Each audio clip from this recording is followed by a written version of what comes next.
Sports live here on a Wednesday afternoon, our DocTalk segment with the Bone and Joint Institute. I'm Austin Stanley. That's Sam Phelan, our A to Z Sports Titans reporter, joined today by Dave Kempfert of the Bone and Joint Institute. We're going to have a big conversation, and it's something that I don't know if we're going to be able to answer questions, but I am intrigued in the conversation we're going to have because the Titans season is officially over after the loss in the last week of the regular season to the Jags. The Jags win a playoff game over the weekend in dramatic fashion, and the Titans have a new GM as of today officially. But the problem over the last couple of years of all of these injuries popping up when it comes to Titans players, a couple of years ago leading the league and breaking the league record for most players used in a game, and then having a lot of guys banged up and injured throughout this past season. So we're going to dive through it all with our DocTalk segments that are presented by the Bone and Joint Institute, boneandjointtn.org. They are the region's destination for comprehensive orthopedic and sports medicine care. Whenever you get hurt in life or someone you know gets hurt in life, son or daughter playing youth sports, that's where you should go in Franklin at the Bone and Joint Institute, boneandjointtn.org. So Dave, thanks for jumping on here today. Before we dive in, we've got Mike Vrabel video to play today, which is going to be really fun. Salty Mike Vrabel video. But Dave, before we dive in and get started, kind of set the stage on who you are, what you do, and your background that I think makes you, super interesting to talk about this topic with because of what you've done in your playing days. Yeah, thanks, guys. Thanks for having me, Austin, Sam. Good to see you guys. So yeah, this one hits home for me. So I grew up in Montana, played football at the University of Montana, and then got a chance to dabble in the NFL a little bit. I held a little more clipboards than played, but bounced around, did 4 teams in 3 years as an offensive lineman many years and many pounds ago. But it was one of those things that led me kind of into my career as a physical therapist now. So current position is the director of rehab services, which includes physical therapy and occupational therapy at the Bone and Joint Institute of Tennessee. Yeah, so that's great. Wow. And again, like the playing past, I think makes you a perfect person to talk to today. So Sam, let's kind of dive into what Mike Vrabel had to say last week at the end of the Titan season. Yeah, Austin, you touched on it. The summary of the season kind of wrapped, and the summary of last season wrapped with this Titans team has been their injury issues, the most injured team in NFL history last year. That continued this season, 23 guys on injured reserve throughout the year, including Ryan Tannehill and a couple other guys we'll get into today, namely David Long, Christian Fulton. And so when we had our season-ending press conference with Mike Vrabel last week, that was a big story of conversation here. A lot of questions coming his way about why this team seems to be so injury prone, what they are going to do about it moving forward, and if they are fixable problems that the Titans have. So let's hear from the head coach when asked about the Titans' injury woes. We have to address it. We have to at least look at it, and we are, and we have, and we do it every single day. We look at soft tissue injuries. We look at those soft tissue injuries of, repeat offenders. It doesn't take too hard to look and see that, Christian Fulton and David Long are, they're repeat offenders of soft tissue injuries. They have to figure out a way to train and act like, the game is played at a high speed. Kevin Byard hadn't pulled a hamstring since we've been here. And there's a durability factor to playing professional football that we should not overlook. Like that's real. There's guys that are durable and there's guys that aren't. Do you want to be a blister or you want to be a callus? And do you want to keep working through every day and you get your volume up so that you can withstand the volume and the rigors of the season? And that would be callus. Or do you want to be a blister and you want to, feel some discomfort, pull back, wait till you feel good, and then come back and do it for a couple days, and then you're going to, keep feeling that way. So those are the two thoughts, and there is a level of luck that I think there's a level, it's cyclical. We've had 2, awful years as it relates to injuries. Prior to that, I think it was at a level where you could, say that it was in the range of normal. So, Dave, what's your main takeaway from salty Mike Vrabel, who was no longer in the playoff hunt at that point? But, listening to that 90 seconds of Vrabel there talking about a lot of different things, what kind of stood out to you the most? It first off brings back a lot of memories. I've listened to head football coaches and seeing that look on their faces at times, and I think it's really interesting how much comes out in a short talk like that with the doctor of what kind of questions it presents. So I think the first thing is injuries are tough and frustrating because there's so many factors that can lead into injuries, and you can tell that frustration is obviously there for them. I think there's stats that up to 2,000 injuries occur in any one football season in the NFL, and you have that many guys playing such a rough and physical game. But I think that's the hard part about it. So when we first start looking at assessing injuries, the first thing you have to look at is kind of when are they occurring. So I think you said 90% of them for them have been happening in games. So you look at kind of when they're occurring. Are they occurring early in the season, mid-season, late season? And so as you try to analyze where your issues are coming from, these are kind of the basic questions you have to look at. Some other ones would be the types of injuries. Are they soft tissue or are they fractures, those types of things? Are they occurring with contact or non-contact type injuries? And so all these different factors come into play. And then from there, obviously, you kind of break down and say, okay, how do we address each one of those, especially if you start seeing one column start to pile up with a certain type of injury, especially the soft tissue injuries they've dealt with. Yeah, I think you mentioned the soft tissue. I think that's one of the more interesting takeaways I had from it is listening to Mike Vrabel single out a couple players on his team too, namely Christian Fulton and David Long, and these guys that he says are repeat offenders of those soft tissue injuries. And he said, we have to figure out a way to train. So Dave, I guess my question for you as an NFL player and now with what you're doing, is it possible to train to prevent against soft tissue injuries? He says Kevin Byard's been doing a good job, hasn't had any of those types of issues since he's been a Titan. And what do those habits or off-season training programs look like?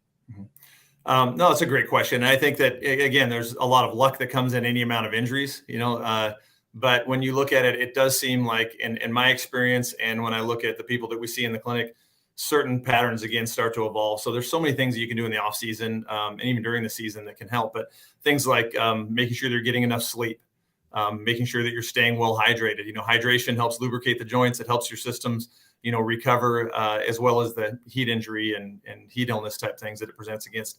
Balanced nutrition. Are guys eating a nutrient dense type diet that allows them to recover well and those type of things. There's specific training and there's different types of training for different times of the year. So you have to break down, are certain people doing things that probably aren't as advantageous as others? And so it's tough. Again, this is where it gets so muddled sometimes because everyone kind of assumes that they're all doing what everybody else is doing. But a lot of times you look at it and it really breaks down to certain guys are better at taking care of their bodies than others. And especially in that type of a sport, where, you don't have as much time usually to recover. 18-week season, right? So, if my kid pulls a hammy and it's an off season, it's way different than, if he's in season. It's the same for these guys. You got a short window. And so you have to look at healing timelines from maybe some very normal soft tissue injuries, but also making sure that you're allowing people to heal in a reasonable amount of time. So those are some of the things that just kind of come to mind. Yeah.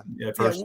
Dave, with the soft tissue discussion, when you're looking at, you mentioned nutrition, sleep, other habits like that, Kevin Byard's been in the league for 7 or 8 years. Christian Fulton just wrapped up his 3rd year. He's had multiple injuries dating back to his rookie season, had 2 soft tissue injuries this season. Does it make sense that you would see some things like that with poor nutrition or not as good of nutrition or lack of sleep with younger players rather than the older players who have kind of had that light bulb go off and figure it out a little bit? Yeah. And I saw that in my career. I mean, I can't comment on these guys specifically, but when I look at my career, I think there's a level of maturity that comes with the longer you play. Now, whether that's you start figuring it out because you realize how bad you start to hurt as you play the game longer and longer and you start taking things a little bit more seriously. But definitely there was some habits. I mean, when I came out as a rookie, I was with Seattle and Warren Moon was the quarterback there. And I remember calling my dad and saying, man, this guy's 40, 41. And Dad, you didn't look like this at 40, but he had figured it out. He had his training regimen and he went and got a massage and he ate well and he stayed hydrated. And he wasn't the young kid, staying up all night playing Xbox either. He was getting his sleep and doing things right. And I remember seeing that pattern in my short time in the league with a lot of guys that were veterans. They learned how to take care of their bodies. They respected their bodies. When you're a kid, it's just like anything. You can bounce back from certain things. But when you're at that level of ball and that level of play for that period of time, going against the best guys in the world, obviously.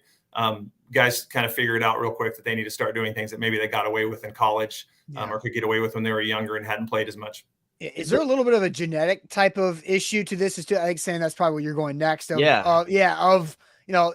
don't know. Again, we're trying to not put names on things that we're trying to talk in a general sense. But Vrabel did signal out 3 guys, Byard for doing things and not getting hurt, and then 2 others for getting hurt. But is there a genetic aspect to some of these soft tissue problems? There's definitely some things that you can look at, and there's some interesting studies here. But I know one thing. So my wife's an old rhythmic gymnast, and she has hypermobility in all of her joints. It allowed her to dance and do all these crazy things that she did with balls, hoops, and ribbons. Now, because she had hypermobility, she had to stay exceptionally strong, right? So she was more flexible than most people, but she had to stay exceptionally strong because hypermobility in itself isn't necessarily a bad thing, these loose ligaments, but if you're not strong, it can lead to instabilities and injuries, right? So it can be that way with a lot of different things. You could have people that are extremely powerful athletes, but they're not powerful through a good range of motion. So there may be mobility issues and things like that. And so when you look at the genetic side of things, those are some of the things you look at. There's some really interesting studies, and you can kind of see them. These are studies done by people a lot smarter than me, but they're looking at genotypes, and specifically the studies I've seen were in soccer athletes. And so they're actually finding genetic markers that may be linked to like protein synthesis and ability to heal and all these things. And so I think they're delving more and more into that and trying to figure out, gosh, are there certain people that are have higher markers or high predictability for injury, which you could say that's a good thing, but you could also say, who knows in the future if you're going to, be labeled as a high risk before you've even seen the field. So it's been interesting to see where these studies will go, but definitely interesting that they're starting to see some patterns as we learn more and more about these genotypes. Dave, another thing that Coach Vrabel brought up in that clip, I guess it's the marquee quote of that whole minute and a half, is when he says, do you want to be a blister or do you want to be a callus? And he talks about, just the volume of practice and reps and how it might help you withstand the rigors of the season. So from your perspective, what is there to that, and how does those high repetitions or high volume of practice work or reps help a player stay healthier for a longer period of time? Mm-hmm. Sure. There's a lot to that, right? So there's a physical component and there's a mental component, right? And all of us are somewhere on that spectrum. Some are a little higher on one or lower on another. But when it comes to that, there's absolutely something to that, to training your body. So it's just like if I have somebody come into physical therapy, and I don't care if it's a 7-year-old person just working on some shoulder strength, or it's a high level athlete. If they go home and they get sore, they have a small injury, there needs to be an analysis of that injury. But a lot of those injuries, it's an expected type thing, or it's a expected type soreness. And if you take time off from that and you go back to an activity like he was mentioning, you're probably going to feel the same thing again. And so you have to have that component of, and this is why I laugh when I hear that quote, because I've heard that one specifically before, but also I can still hear old coaches saying, are you hurt or you're injured? Right. Yeah. And as a young player, you're like, what does he mean? I mean, this feels bad, and you're trying to figure out, because you don't know. And so you trust people like your training staff and your physical therapists and things to tell you.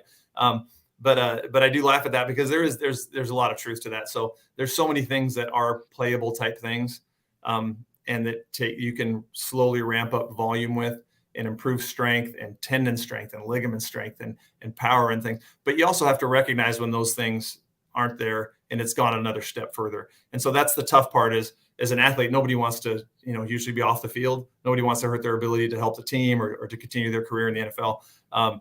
So there is that line there. Some guys play with things they probably shouldn't play with, but there's other times when guys will do the opposite and they probably can play with things. So I think as you go into a season and your off-season training, you look at the ability to gradually ramp up activities. You do a lot of cross training and those type of things, because you could, as an offensive lineman, guys were so focused on power, but now you look at it and I've never seen so many fat guys doing yoga in my life now, but they're starting to figure out like how important mobility is and flexibility is. And so all these different types of things in the NFL that you'll see that they've improved upon, but gradually ramping up. And then sometimes when you get towards mid-season or late season, some things have to back down, because you're getting more and more beat up. You're getting more and more fatigued mentally and physically. And so there's that there's a balance here. And that's what makes injuries very frustrating for us and for coaches, is trying to find that balance of where somebody is on this spectrum of whether it's time to rest or time to continue. Yeah, and Mike Vrabel had another video that we're going to play too about analytics and how kind of what you were about to get into and we're getting into there, Dave. is how analytics can help you on a recovery process. And so let's go ahead and hear from Mike Vrabel again from that same season-ending press conference about injury analytics. Okay, so injuries, what would you want to do there? We're using the analytics to track the GPS. Right. That's what I Yep. want to. That's what I'm asking. What are your thoughts? Like, where are you guys with the involvement with injuries, but then also game planning? Yeah, I mean, we have, we track the speed every practice. They have it on their iPad, and they go around and they say, hey, I'd like to get you to 90%. That's how we track that throughout the week as it relates to injuries. We get a report the next day from the game about, it's got speed, max speed. It's got distance traveled at those max speeds, anything over 15 miles an hour. So you've got that list. The one thing that I would be curious in is acceleration, as it tracks from injury. We can get you up to 90%, but does it track, 0 to, 15 over 15 yards? How quick is a guy, accelerating, and how can we use that to help him, recover from injury, what the baseline is? They mark accelerations, like, hey, he accelerated this many times in a game, but does it have that number of what that speed is, or what that acceleration is, that speed, over a level of time? So, there's Mike Vrabel again, and you saw the beginning of that with Vrabel and Tron Davenport of ESPN had that back and forth. Everybody's trying to figure out what the heck's going on with this team. But Dave, what stood out on that part of the conversation with Vrabel and analytics? Yeah, so that's interesting. That's not something I've ever really had a chance to play with, to be honest. Really? Yeah. But looking at those things, we do similar type things in rehab. There's some systems that we'll use in rehab that will track specific movements of someone's limbs. So if knees are diving in or out, and the speed of how fast that's moving gives us an idea of gosh, functionally, are they going to be able to perform at a high level before I start seeing bad mechanics at joints and those type of things. So in similar, I think they're using that information, which is pretty amazing, to start to see if they're seeing patterns, to track. Maybe there's a certain amount of time that somebody's in. If they start seeing certain things, they're going to pull somebody out, or even just to specifically change their training patterns in the off season or during the season. If they're seeing certain types of patterns at mid season, late season, those type of things. So I think it's pretty amazing. I would love to see some of that stuff, kind of what they pull out of a game and how they're analyzing it, because I think that's pretty amazing. We're definitely at a time where we have more things at our disposal. And the hardest thing is making sure that we're using it in a way that's going to benefit, the athlete and our teams, of course. Whether it's a player returning from injury or basically tracking an injury and a player's status for a game, Vrabel likes to mention 90% a lot of the time. That's kind of the number. We got to get him back to 90%. That's always what he's shooting for. What is the significance of 90% and kind of aiming there instead of 95, 85, 100? Like, why is that the benchmark for, tracking injury? Yeah, I think different people look at it different ways. So I'm not going to, again, I don't know why they're using 90% as their specific marker. I know in rehab, we'll use it as a marker for, getting somebody to at least that level, to make sure that, again, mechanics look good, that they look like they have the physical conditioning level to get to a certain status. We'll use markers in with ACL rehab. If your left, knee is 90% of your other leg, then the studies will actually show that your chance of re-injury can go down and those type of things. So it kind of depends on, I think, what they're looking at. I'm sure there's not, I don't know if they're using 90 as just a global thing, but I'm sure they're tracking it real specifically, that he probably didn't say of what types of things they want at 90%. But I know a lot of times getting to a certain level and knowing that they're performing consistently at that makes you feel that, gosh, with the adrenaline and getting back out to the field in the game, that they're going to be able to perform at a high level and still be able to tolerate the stresses on the joints in the body at that time. All right. Well, I think that for the time today, my computer's giving me some problems, but I think we're going to go ahead and wrap that up for today. Dave, appreciate all of your time and all the insight of what we've been able to learn here with the Titans injury problems, and hopefully the new Titans GM Rand Carthen can over. Oh, all right. I think we lost Austin for a minute there, but all right, let's see how I can get us back to 2 here. All right. Well, we've got labels on us here, Dave. But yeah, wrapping up what Austin said. Hopefully, Rand Carthen and this new Titans regime can figure out what's going on, whether it's the soft tissue training, whether it's a change in the analytics. The Tennessee Titans have been riddled with injuries for the last 2 seasons, and you'd like to see some of these impact guys on the field for more than 10, 11 games and withstand the rigors of the season, in the words of Mike Vrabel. So, Dave, we really do appreciate your time. Sorry about Austin's computer issues there. But that's all right. Appreciate you guys having me. Hanging in with us. Thank you to the Bone and Join Institute for their time in today's edition of Doc Talk. We'll see you guys next time. Okay, thanks.